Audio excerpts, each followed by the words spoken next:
Hi, I'm Janine from Purple Room Yoga. Welcome to my new space. Today I'm going to be talking about accomplished pose or Siddhasana. It's a simple but not simple seated pose, good for meditation, good for actually stretching. But before we get into that, we're going to do a different stretching pose to kind of prepare for accomplished pose. So we're going to start with bound angle pose, Baddha Konasana, bringing the soles of the feet together.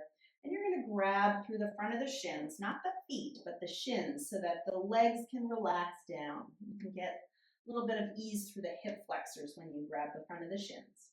And you can stay vertical, or you can tip forward with a nice flat back. Maybe you reach the arms forward in front of you for a little support or added length.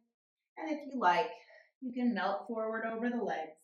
See if you can reach the navel toward the feet, and then let the head fall beyond the feet. And you'll feel a nice stretch through the lower back and the inner thighs and the outer hips. And let the body just melt forward.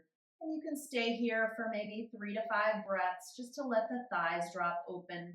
If you feel strain in the hip flexors, you can take blocks and place them under your knees. You can also sit up on a block. Sometimes getting the hips a little higher than the feet gives you a little bit more range of motion as you tip forward. So take Baddha Konasana as you see fit. And then after practicing that pose, we're going to come into accomplished pose. So you're going to take one of your feet and draw it as close into your groin as possible so that the heel is kind of lined up with the center of your pubic bone, pulling that in. And then take the other foot and draw it in toward the first one. So you're kind of lining up the heels, one in front of each other. The pubic bone, the heel, and the heel are kind of in a straight line. And so this requires some significant hip opening and some knee flexion. And again, if this is too much, getting a little bit of height, lifting the hips either on a block or on a blanket, that can give it a little more comfort, make it a little bit easier to sit up tall. And then the hands can rest on your lap, either face down or face up, depending on what you feel drawn to.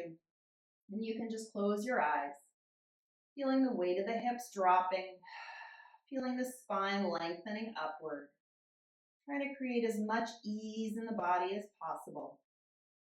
And you can stay here for meditation. You can stay here and feel that easy stretch through the legs. And exhale. Thank you so much for watching. Have a great day.